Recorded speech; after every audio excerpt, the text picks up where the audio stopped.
Vamos cuidar do nosso dinheiro. Nova Manhã.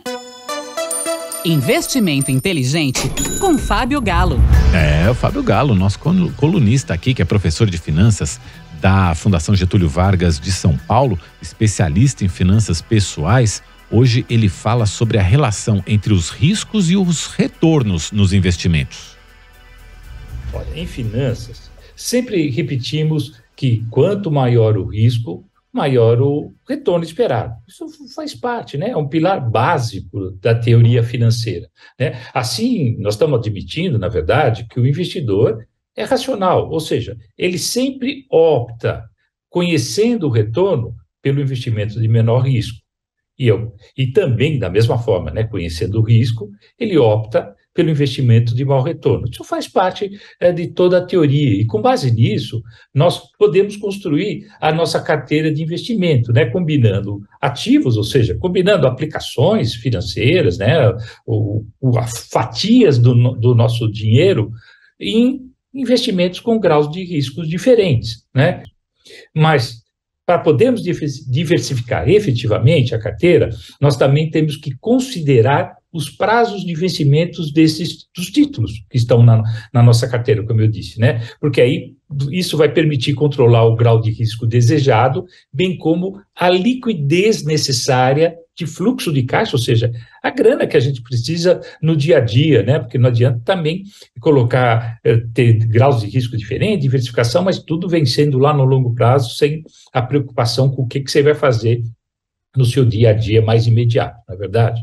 Bom, em tese, essa perspectiva, essa base teórica funciona muito bem, né? Mas, como nós sabemos, as condições econômicas afetam os mercados e isso pode trazer resultados que não são necessariamente aqueles que a gente estava esperando. Só para dar uma base disso, neste mês, o meu colega lá da Fundação Getúlio Vargas, o professor William Eide Júnior, realizou um estudo, na verdade, comparando fundos da base de dados economática, né? Ele comparou mais de 1.300 fundos e avaliou o retorno desde 31 de dezembro de 2019 até o dia 24 de março passado, né? E esse período, inclusive, engloba, né, como nós sabemos, né, toda a pandemia, a guerra com a Ucrânia, etc. Na amostra, os fundos de menor risco são aqueles classificados como soberano, que são aplicações em títulos do governo. Depois disso, fundos de grau de investimento, ou seja, CDBs e letras de câmbio, etc., né, que tem aí à disposição no mercado. E, finalmente, aqueles denominados fundos de crédito livre, que pode aplicar emprestar dinheiro, né, comprar debêntures de empresas, emprestar dinheiro diretamente para as empresas, etc., né?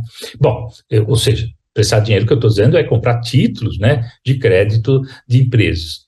Obviamente, apresentam o maior risco, como eu disse, esses de crédito livre. Dentro também de cada uma dessas categorias, há aqueles de alta duração, ou seja, prazos mais longos, médias e curta duração, e baixa duração.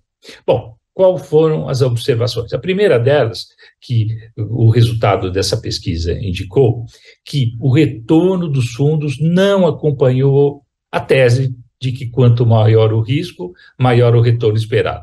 Os fundos de alta duração, de crédito livre e de grau de investimento, ou seja, aqueles fundos com maior grau de risco, foram aqueles que tiveram os maiores retornos negativos, né? Ou seja, os fundos de crédito livre tiveram uma queda de mais de 19% e o de grau de investimento uma queda, próxima a 14%. Os fundos com maior retorno nesse período, não vou dizer até que é uma surpresa aqui no Brasil, mas são justamente aqueles soberanos de longo prazo, né? Ou seja, na questão de prazo, né, prazo mais longo, ter maior risco, etc., mas foram aqueles que deram o retorno realmente esperado, né, o retorno mais alto. Bom, Mauro, hoje era isso. Então, bom dia, Mauro, bom dia a todos, boa semana.